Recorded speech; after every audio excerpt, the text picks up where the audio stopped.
Bonjour, alors aujourd'hui nous allons faire le cours de SVT en vidéo et nous verrons si vous comprenez mieux comme ça. N'hésitez pas à m'envoyer un message ENT pour me dire si c'est mieux ou si c'est moins bien. Donc depuis le début du confinement, je vous ai donné une activité par semaine. Nous allons corriger celle que je vous ai donnée juste avant les vacances concernant le compost. Alors pour cette vidéo, vous avez le droit de faire des pauses, ce qui vous permettra de prendre votre matériel, vos stylos, vos crayons, d'écrire votre cours sur le cahier. Donc n'hésitez pas à faire des pauses et à reprendre la vidéo quand vous êtes prêt. Donc nous allons commencer par prendre le cahier de SVT, sauter une ligne après toutes les activités qui ont été faites et noter ici comment l'homme, c'est le grand 3, comment l'homme utilise la matière organique. Puisque depuis le début de ce chapitre, nous parlons donc du devenir de la matière organique. Donc on va voir là comment l'homme utilise la matière organique. La dernière activité qui a été faite, c'est le compost. Donc là, ce serait bien que tout le monde puisse coller l'activité sur le compost que nous allons corriger maintenant. Donc, au collège, nous sommes allés pour la plupart des classes de 6e voir le compost du collège. Et nous avons vu des bacs différents. Dans certains bacs, on voit des déchets, donc le premier des serviettes, des peaux d'orange, des épluchures. Et dans le deuxième bac, on voit des feuilles mortes et on voit même un ver de terre. Donc, on voit tout de suite que dans le premier bac, il y a énormément d'erreurs de tri et nous allons voir pourquoi. Ensuite, au niveau du jardin du collège, voilà le compost que nous avons observé. Donc, on commence à voir des feuilles mortes décomposées, on commence à voir une espèce de terre très brune qu'on a appelée de l'humus, et on voit des erreurs de tri, comme ce couvercle de yaourt ou ici l'emballage de fromage. Donc, évidemment, il y a des déchets qui peuvent être mis dans le compost et des déchets qui ne peuvent pas être mis dans le compost. Vous aviez donc un tableau à faire sur votre cahier et à compléter avec la liste de déchets que j'avais mis sur la feuille. Donc, il y a des déchets que vous pouvez mettre dans le compost, on parlera de déchets compostables, et de déchets que nous ne pouvons pas mettre dans le compost, ce sera donc les déchets non compostables. Donc ici, dans les déchets compostables, vous pouviez mettre l'herbe, les déchets de tonte de gazon, le papier journal, car il est constitué de matière organique. Vous savez que le papier est fabriqué à partir de bois. Les déchets végétaux du jardin, les épluchures de fruits, les restes de légumes, les déchets de cuisine, les feuilles mortes, la taille fine de haies, les cendres de bois et la sciure. Tout ça, ce sont donc des déchets compostables. Ce qu'on ne peut pas mettre dans le compost, ce sont les graisses, les huiles, les plastiques, les pailles en plastique, le polystyrène, les restes de poissons et de viande, car ça peut attirer les rats par exemple, les cartons imprimés, car de la peinture a été utilisée, elle n'est pas compostable, les métaux comme les canettes d'aluminium, les plantes malades qui pourraient contaminer les plantes dans lesquelles nous mettrons le compost plus tard, et le papier aluminium et bien d'autres. Mais alors, quels sont les déchets? Pourquoi certains déchets peuvent être mis dans le compost et d'autres ne peuvent pas être mis dans le compost? Vous savez que tous les déchets qui peuvent être mis dans le compost, il suffit de les regarder, c'est qu'ils sont constitués de matière organique. Ils sont donc compostables. Les autres déchets ne sont pas constitués de matière organique et ne peuvent donc pas être mis dans le compost. Alors le compost a beaucoup d'avantages, c'est une question que je vous ai posée. Quels sont les avantages du compost? Premièrement, il est écologique. C'est un engrais naturel, écologique, qui ne pollue pas, contrairement aux engrais chimiques. Il va permettre, quand on le mettra au pied des plantes, de leur donner des éléments minéraux sans avoir utilisé d'engrais chimiques. En plus, ce compost est gratuit, alors que les engrais chimiques sont chers.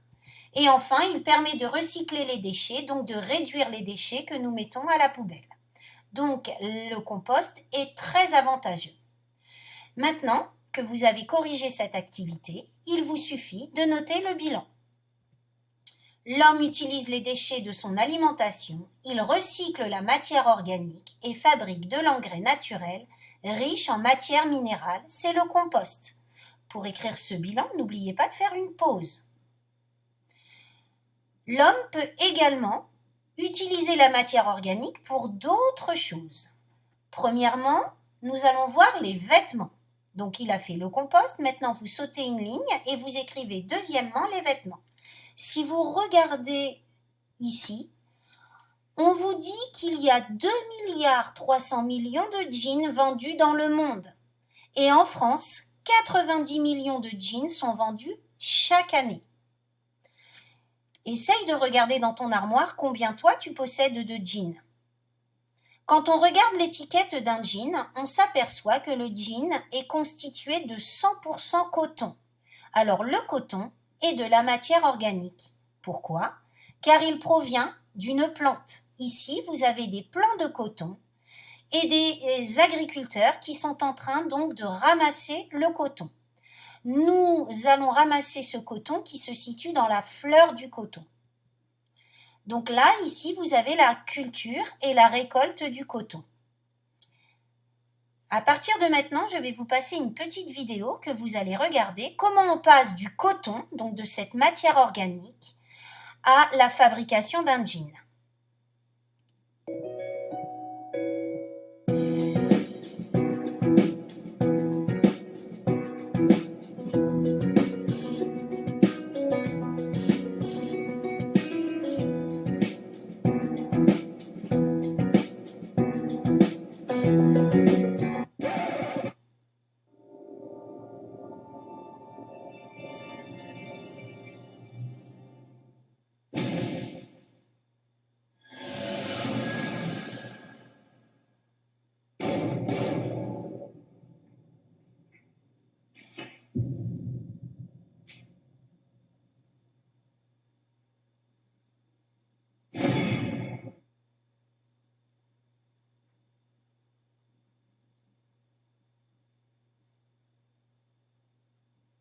Quelques fautes d'orthographe.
Alors maintenant, il va vous suffire de prendre sur Pronote le document que je vous ai mis pour faire l'activité d'aujourd'hui.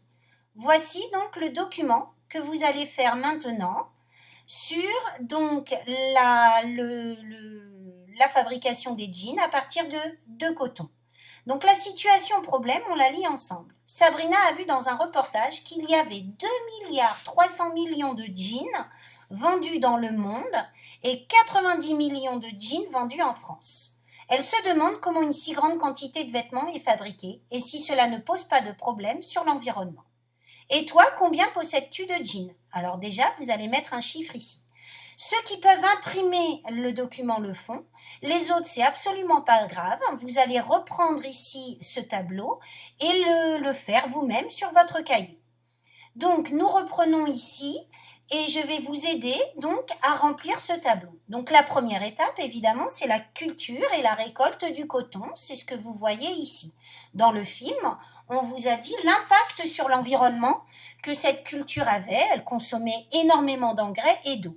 Vous aurez le droit de reprendre le film que je vous ai mis pour pouvoir remplir correctement votre tableau. Une fois que ce coton a été cultivé et récolté, on va en faire des fils. C'est ce qu'on appelle la filature.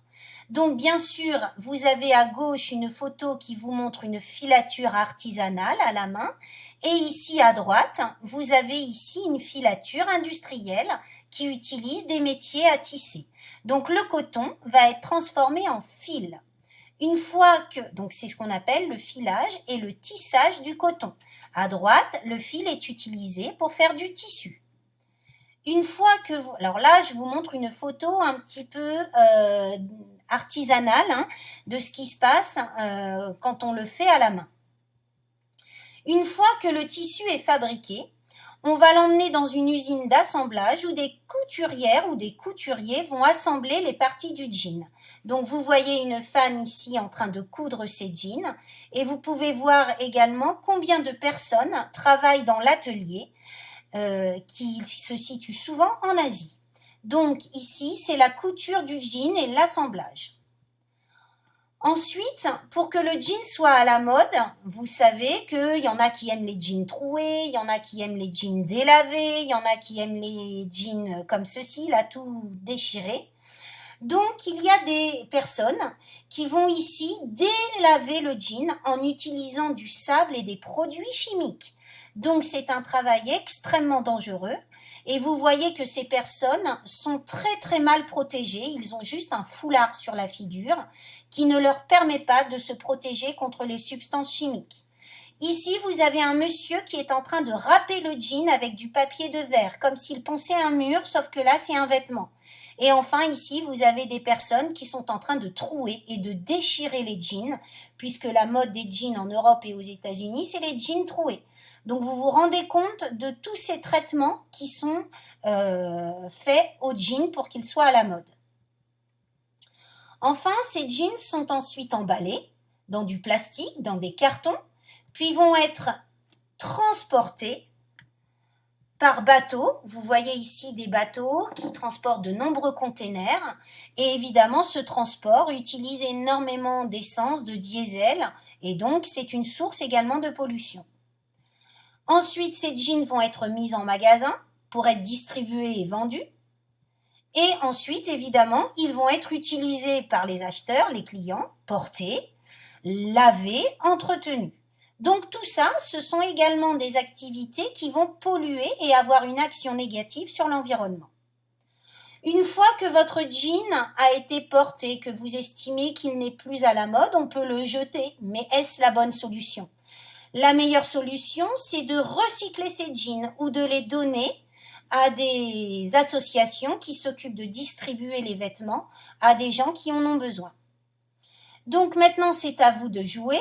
Donc là, on reprend les différentes étapes. Donc culture et récolte du coton, filage, tissage du tissu, fabrication par la couture, emballage dans des cartons, plastiques, etc.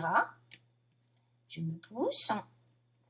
Ensuite, transport par camion, mise en rayon, distribution, vente dans les magasins, utilisation et la fin de vie du jean. Donc, la fin de vie, on peut le donner, le réparer ou le recycler.